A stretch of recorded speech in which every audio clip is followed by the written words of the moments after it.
100 दिन बाद बनेगा मंत्रियों का पहला रिपोर्ट कार्ड। जी हां, शपथ ग्रहण के तत्काल बाद सीएम ने 100 दिन का लक्ष्य बनाने को कहा था और 100 दिन के काम के आधार पर तैयार होगा रिपोर्ट कार्ड। हर विभाग तय कर रहा निर्धारित अवधि के लिए अपना टारगेट, अपना लक्ष्य और खुद कार्य योजना बनवाने में जुटे मंत्री। 100 दिन बाद खुद सीएम योगी करेंगे मंत्रियों के विभागवार समीक्षा।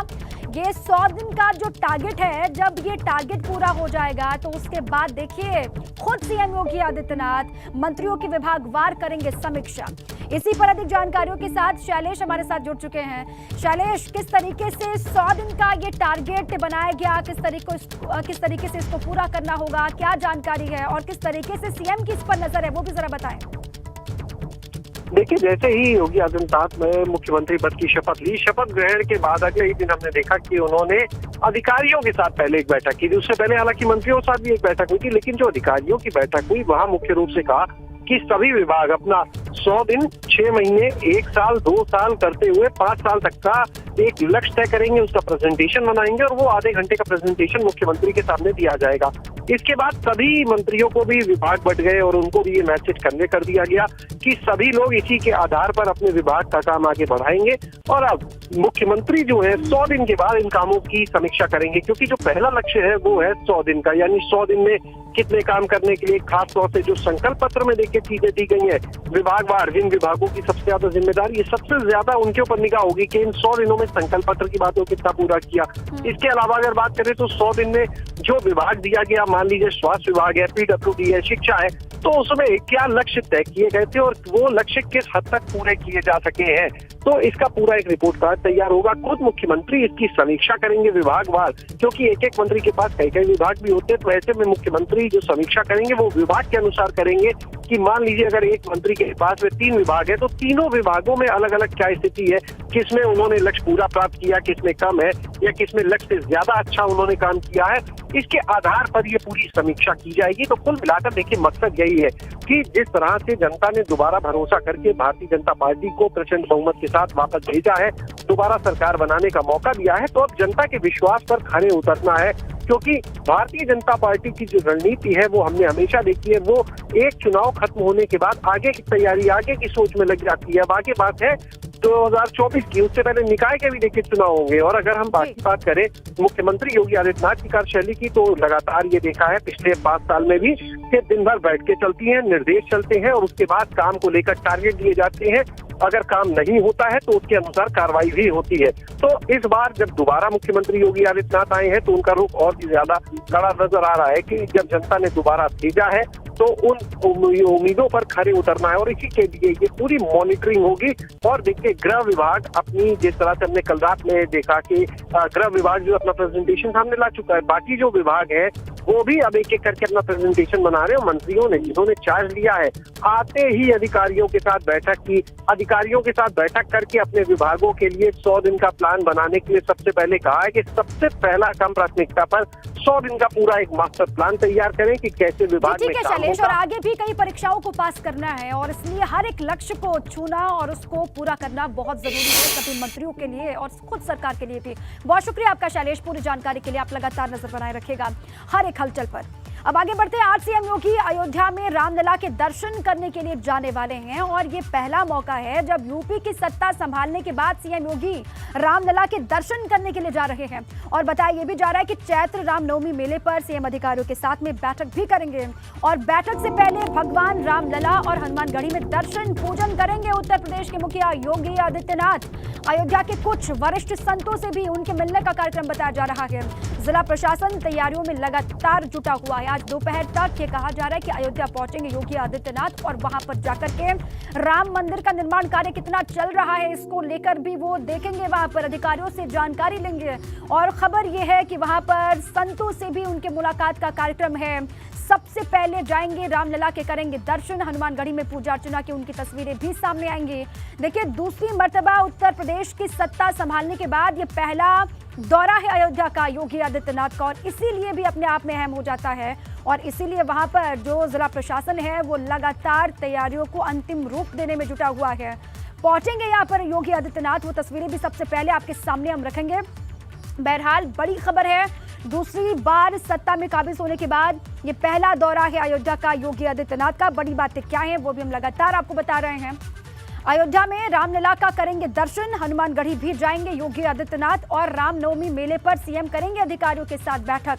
रामनवमी के मेले में आपको पता है कि बड़ी संख्या में देश के कोने कोने से श्रद्धालु यहां पर पहुंचते हैं और किस तरीके से श्रद्धालुओं की सुविधाओं का ख्याल रखा गया है, उनको कोई परेशानी ना हो, कोई आपत्ति ना हो, इस पर अधिकारी लगातार काम कर रहे हैं। उनसे भी बातचीत करेंगे, उनसे भी जानकारी लेंगे योगी आदित्यनाथ। उनका ये दौरा अपने आप में बहुत अहम है। रामलला के दर पर योगी आदित्यनाथ दूसरी बार सत्ता संभालने के बाद पहली दफा यहां पर पहुंच रहे हैं। आज अयोध्या दौरे पर सीएम योगी आदित्यनाथ रहने वाले हैं। दोबारा सीएम बनने के बाद पहली बार अयोध्या का उनका ये दौरा अपने आप में बेहद खास है और रामलला के दर्शन करेंगे योगी आदित्यनाथ। हनुमानगढ़ी में दर्शन पूजन करेंगे सीएम योगी और उसके बाद देखिए रामनवमी का मेला वहां पर होना है और इस मेले को लेकर अधिकारियों की क्या तैयारी है, वो किस तरीके से आगे बढ़ रहे हैं, इस पर भी वो बैठक करेंगे और अयोध्या के वरिष्ठ संतों से भी उनसे मिलने का कार्यक्रम है। इसी पर विवेक त्रिपाठी हमारे सहयोगी जुड़ चुके हैं अयोध्या से, सीधे उन्हीं के पास आपको लिए चलते हैं। विवेक, वहां की तस्वीरें भी दिखाइएगा, किस तरीके से तैयारियां वहां पर की जा रही है सीएम योगी के आगमन को लेकर और वहां पर जब पहुंचेंगे सीएम योगी तो किस तरीके से उनके पूरे कार्यक्रम आगे बढ़ेंगे, उस पर भी जानकारी।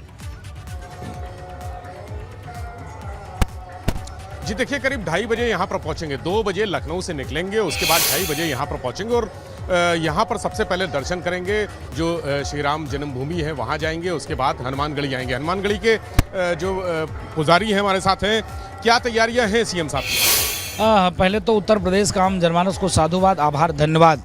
जो सनातन धर्म, संस्कृति, हिंदू और हिंदुत्व और भगवे के ऊपर विश्वास करके सबका साथ, सबका विकास, सबके विश्वास के साथ काम करने वाले पूज्य योगी आदित्यनाथ जी के ऊपर आपने विश्वास किया और पूर्ण प्रचंड बहुमत के साथ आपने सरकार बनाई और दोबारा जब मुख्यमंत्री बने तो पहली बार उनका अयोध्या आना हो रहा है। जब भी आते हैं कहा जाता है राम द्वारे तुम रखवारे, होत ना गया बिन पैसारे। हनुमान जी राजा ग्रुप में हैं। अभी देखिए कुछ दिन पहले रोड शो में आए थे, तभी एक दिन रुककर हनुमान जी का दर्शन किए। हम लोगों में अपार उत्साह है और उनका भव्य दिव्य स्वागत जैसे पहले करते थे वैसे करेंगे। यहाँ पे देखिए तैयारी क्या है कि आने के बाद हनुमान जी महाराज का विधिवत उनको स्वस्ति वाचन के साथ में विधिवत पूजन उनको कराई जाएगी। कराने के बाद हनुमान जी महाराज की तरफ से ढेर सारा उनको आशीर्वाद दिया जाएगा।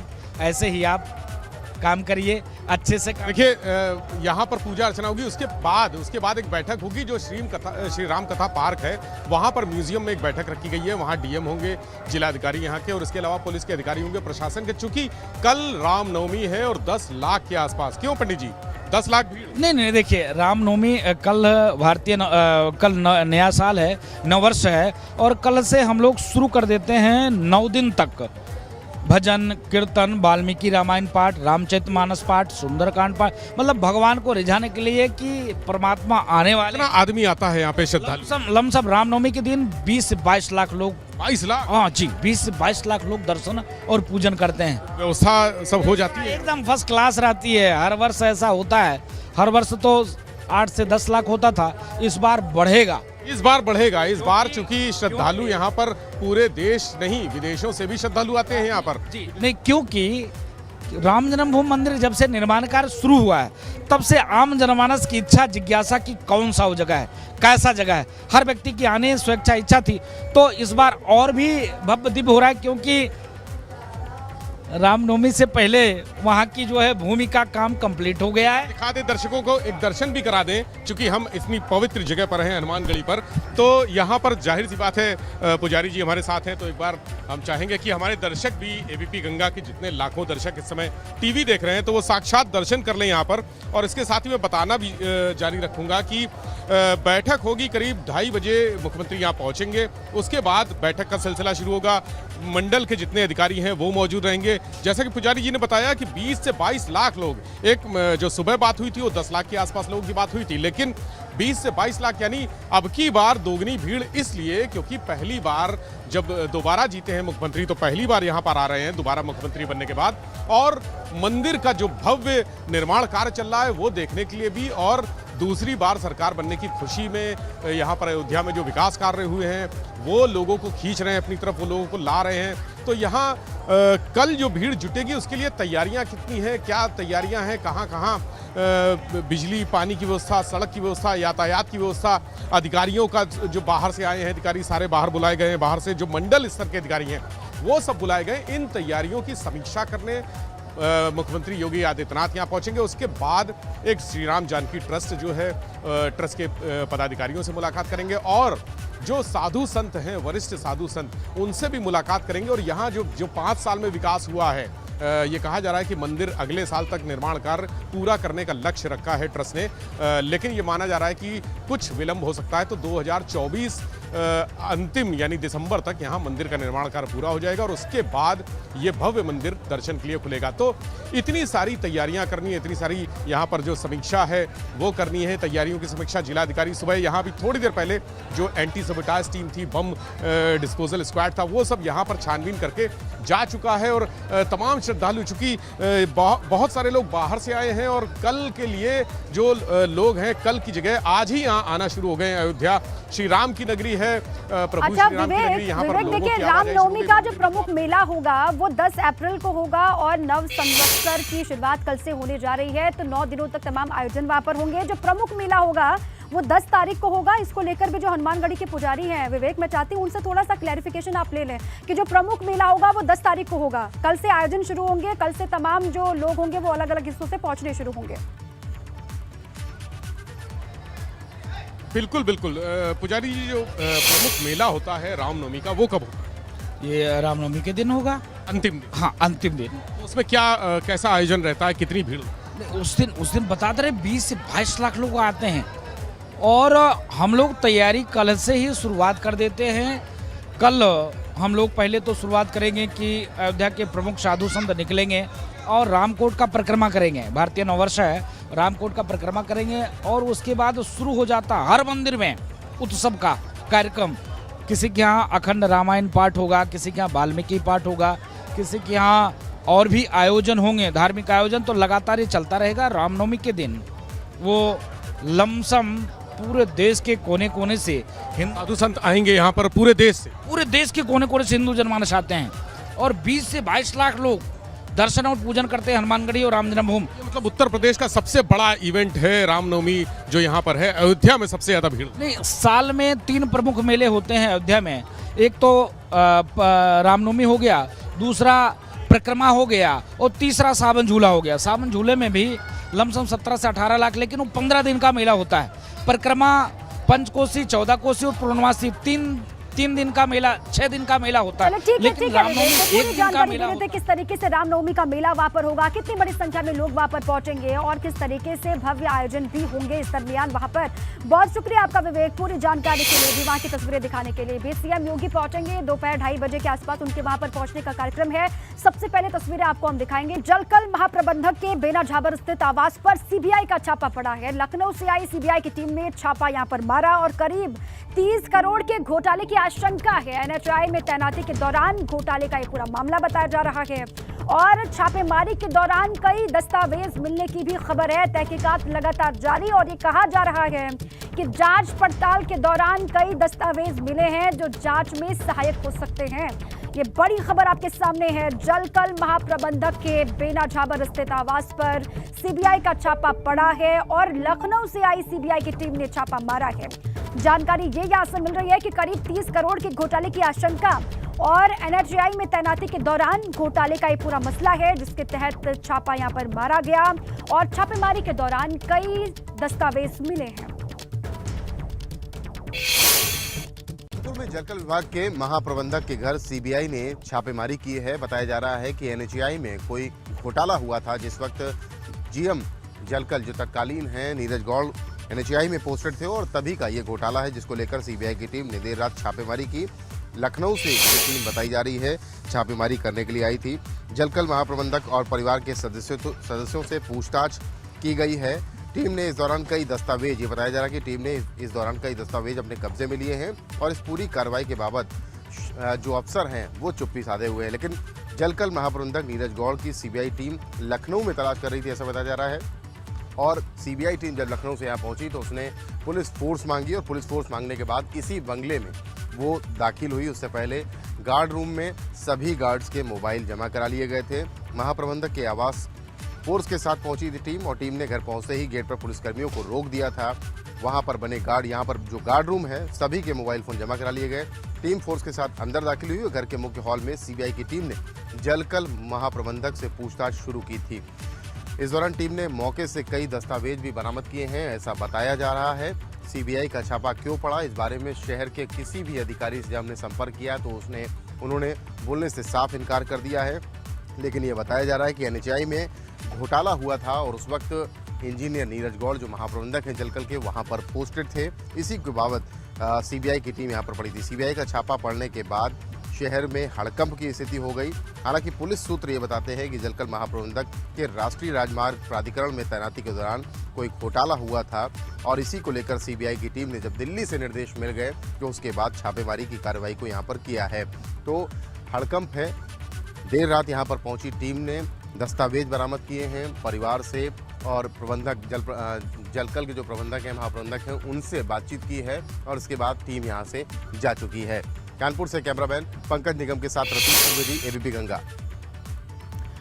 यूपी में योगी सरकार के शपथ ग्रहण लेने के बाद बुलडोजर फिर से एक्शन में है। गाजियाबाद में विकास प्राधिकरण ने अवैध निर्माणों पर कार्रवाई की है। मोदी नगर और मुरादनगर में अवैध प्लॉटों पर बुलडोजर चला है। प्लॉटों पर लोगों ने अवैध निर्माण कर रखा था जिस पर ये बुलडोजर चला योगी आदित्यनाथ की सरकार का। यूपी के गाजियाबाद में अवैध निर्माण पर एक्शन किस तरीके से हुआ है, मोदी नगर और मुरादनगर में अवैध कब्जों पर ये कार्रवाई हुई है। तस्वीर भी आपको दिखा रहे हैं। अवैध प्लॉट जिन पर ये बुलडोजर चला गाजियाबाद में और विकास प्राधिकरण की ये कार्रवाई है।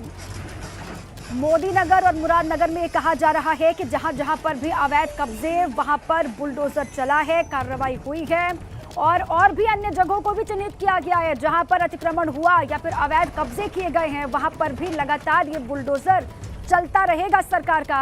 ये कहा जा रहा है कि अतिक्रमण को रोकने की हर एक कोशिश, अगर फिर भी अतिक्रमण कहीं पर होता है, अवैध कब्जा कहीं पर होता है तो उस पर सख्ती होगी, एक्शन लिया जाएगा।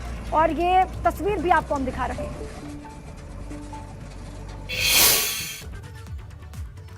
और दिल्ली मेरठ एक्सप्रेसवे पर 1 साल तक टोल दिए बिना मुफ्त में सफर करने वाले यात्रियों को आज से टोल देना पड़ेगा। अब दिल्ली से मेरठ जाने के लिए 155 रुपए टोल टैक्स लगने लगा है। प्रतापपुर काशी टोल प्लाजा पर आज सुबह पूजा अर्चना करने के बाद टोल वसूलने की शुरुआत की गई। पहले फीता काटा गया, फिर नारियल फोड़ा गया, जिसके बाद इसकी शुरुआत हुई। और इस टोल पर 19 लेन हैं जिनमें 7 लेन मेरठ से दिल्ली जाने के लिए हैं, 12 लेन दिल्ली से मेरठ के लिए हैं। अगर आप दिल्ली 24 घंटे के भीतर आना जाना कर लेते हैं तो फिर 310 के बजाय आपको 230 रुपए यानी 1.5 गुना टोल देना होगा। और एक रिपोर्ट आपको दिखाते हैं हमारे संवाददाता सनुज शर्मा की।